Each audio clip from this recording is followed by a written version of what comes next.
ஜாதிகளுக்கு பிரகாசிக்கிற இந்த ஒளிய உங்கள் மேல தான் தேவன் வைத்திருக்கிறார். நீங்க இந்த பிரகாசத்தை, உலக பிரகாசத்தை பார்க்க முடியவில்லை என்றாலும் ஜாதிகள் பிரகாசிக்கப்படுகின்ற இந்த இயேசுவை நீங்கள் அறிவிக்கும்படி, காண்பிக்கும்படி உங்கள் மேல தான் அவர் வந்து அமர்ந்திருக்கிறார். நீங்கள் ஒன்றுக்கும் கவலைப்பட வேண்டாம். இயேசு உங்களுக்குள்ளே வாசம் செய்து கொண்டிருக்கிறார். நீ யாராவது ஒருவருக்கு இயேசுவின் நாமத்தினால பயன்பட்டு கொண்டிருக்கிறார், ஒளியாக இருந்து கொண்டிருக்கிறார், பிரயோஜனப்பட்டு கொண்டிருக்கிறார். இருளில் இருக்கிற ஜனங்கள் பெரிய வெளிச்சத்தை கண்டார்கள் என்ற வார்த்தைப்படி இருளில் இருக்கிற அநேக மக்களுக்கு நீதான் பெரிய ஒளி, நீதான் பெரிய வெளிச்சம், நீதான் பெரிய வழிகாட்டி, நீதான் பெரிய தேவனுடைய ஒரு சித்தத்தை செய்கிற ஒரு நல் மனிதன். வார்த்தை போதுங்க, இந்த வார்த்தை போதும். உங்களெல்லாம் நான் பார்க்கும்போது ரொம்ப சந்தோஷப்பட்டேன். கண் இருக்கிற, காது இருக்கிற, மூக்கு இருக்கிற, பேச்சு இருக்கிற, நடை இருக்கிற, உலகத்தில் பணம் இருக்கிற, எந்த ஸ்தானத்தில் இருக்கிற மனிதனால் செய்ய முடியாததை நீங்கள் செய்து கொண்டிருக்கிறீர்கள். இயேசு உயிரோடு வாழ்கிறார், இயேசு உயிரோடு இருக்கிறார், இயேசு இன்று உங்களோடு இருக்கிறார் என்பதை அநேக ஜனங்களுக்கு காண்பிக்கும்படியாக இயேசு இருதயத்தில் திறந்திருக்கிறார்.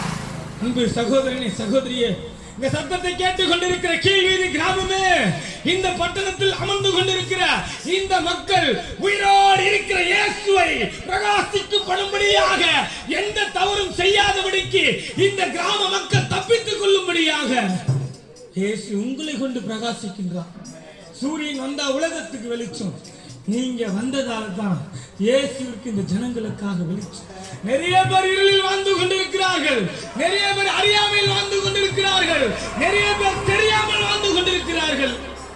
நீ உள்ளத்துல வச்சிருக்கல இயேசு, அவர்தான் உன் கண்கள். நீ உள்ளத்துல வச்சிருக்கல இயேசு, அவர்தான் உன் செவிகள். நீ உள்ளத்துல வச்சிருக்கல இயேசு, அவர்தான் உன் உதடுகள். நீ உள்ளத்துல வச்சிருக்கல இயேசு, அவர்தான் உன் செவிகள்.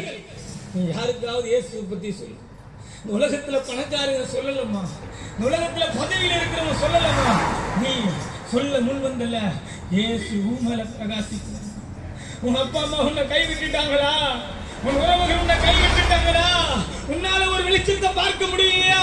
இயேசு சொல்கிறார், அன்பு மகனே, நானே உனக்குள் வெளிச்சமாக வந்திருக்கிறேன். நீ இருளில் இருக்கிற ஜனங்களுக்கு என்னை காண்பிக்கும்படியாக நீ வெளிச்சமாக இருக்க கடலாயாக. செய்தியை முடிக்க போகிறேன். கொஞ்ச நேரம் கண்ண மூடி ஜெபிக்க போகிறேன். இந்த கடைசி தருணத்துக்கு வந்திருக்கிறோம். பேசிக் கொண்டிருக்க என்னுடைய வாழ்க்கையில இந்த இருள் இருந்தது. என் குடும்பத்திற்கு இயேசு யார் என்று தெரியாது. என் குடும்பத்திற்கு எது நல்ல வழி என்று தெரியாது. நாங்கள் இருளிலே இருந்தோம். இயேசு எங்களை தொட்டது நிமித்தமாக எந்த போதை பழக்கத்திற்கும் அடிமையாகாமல், எந்த காரியத்திற்கும் அடிமையாகாமல், எல்லா தீங்கான பழக்கத்தில் இருந்தோம்.